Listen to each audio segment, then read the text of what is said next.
Şeffaf Mutfak'tan herkese yeniden merhabalar. YouTube'un en ama en iddialı kebap tarifine hoş geldiniz. Evde kebap yapacağız. Evde kebabın alasını yapacağız. Cızır cızır, şişten dökülmeyen ve tam kıvamında sulu sulu kebaplar hazırlayacağız. Öncelikle az malzeme kullanacağımızı belirterek girişeyim ve ne kadar patladı bize onu da söyleyeceğim elbette. 2 adet etli kırmızı bibere ihtiyacım var. Kapya biber tercih ettim. Bu salçalık biberlerden. 2 tane küçük, çok büyüklerden değil. Şimdi bunları bıçakla küçük küçük doğrayacağım. Öyle küçük doğrayacağım ki suyu çıkacak. Bunu rondoda yaptığınız zaman çok fazla suyundan kaybedersiniz. Böyle bıçakla yapmak daha iyi oluyor ama el rondosu da kullanabilirsiniz. El rondosunu evinizde varsa o da yine istediğiniz kıvamda bir sonuç verecektir. Bıçakla bu şekilde doğradıktan sonra bir kaba almak için önce bunun suyunu sıkmam lazım. Suyundan arındıracağım. Böylece kebapta fazladan su olmayacak, şişten de dökülme yaşamayacağız.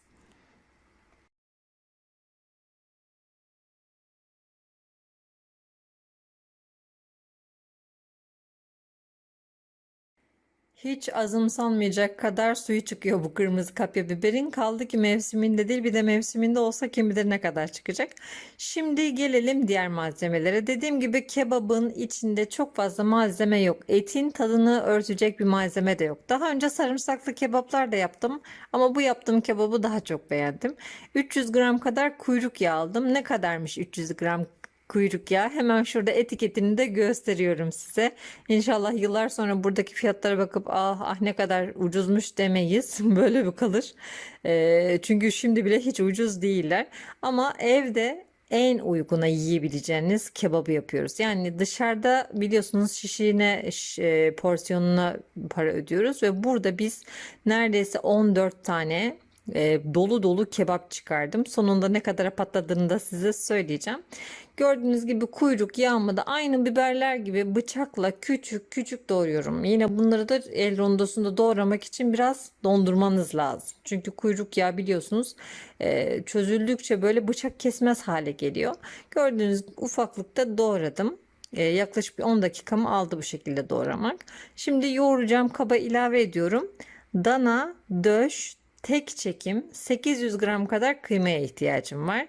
Yine görüyorsunuz burada fiyatını 52 lira tutmuş. 800 gram kıyma aldım. Şimdi bu oranlardaki kıyma ve kuyruk yağını katlayarak ya da azaltarak da yapabilirsiniz. Üzerine tuzunu, kırmızı toz biberini ve kırmızı pul biberini ilave edeceğim. Başka bir baharat içine ilave etmeyeceğim. Kısa bir süre yoğurduktan sonra elimi ıslatarak şişe geçirmeye başlayacağım kebaplarımı.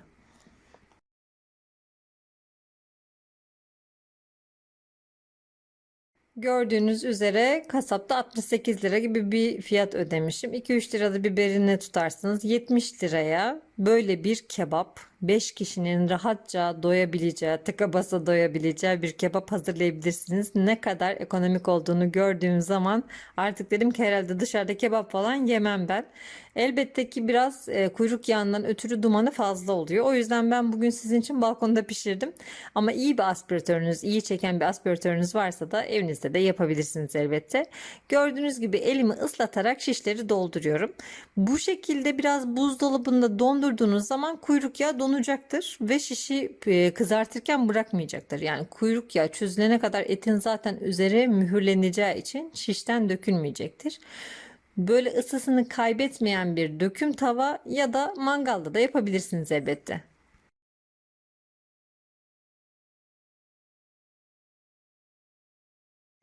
Kebaplarımı kısa süre içinde hazırladım. Şimdi şöyle bir tabağa dizeceğim. Birbirinin üzerine gelen yerleri de buzdolabı poşeti kapatacağım aralarına ve streç filmle güzelce hava almayacak şekilde kapladıktan sonra buzdolabına kaldıracağım. Yaklaşık 2 saat kadar dinlendireceğim. Bir gece önceden de yapabilirsiniz. Ertesi güne de hazır bulundurabilirsiniz. 2 saat sonra tamamen kızan döküm tavamın üzerinde sürekli çevirerek pişirmeye başlayacağım.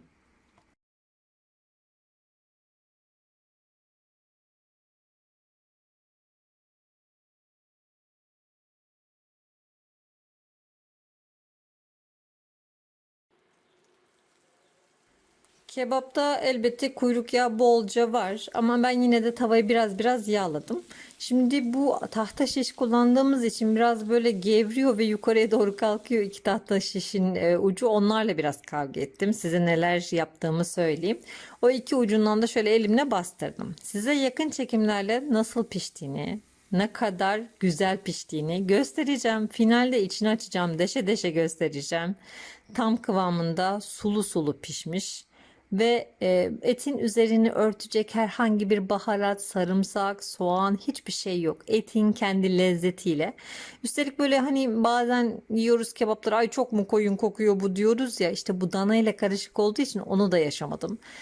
Tamamen ev yapımı nefis kebaplar. Bundan iyisi Şam'da kayısı.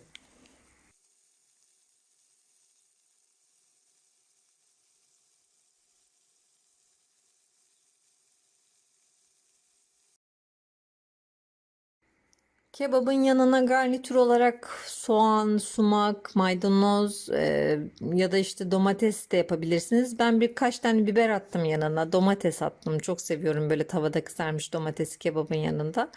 Bir de kaşık salatası yaptım. Acı biberle acılı ezme gibi bir mutfak rondosunda salata hazırladım. O salatayı da kebaplı dürümün içine sardım. Onu da göstereceğim. Kebaplarım piştiler.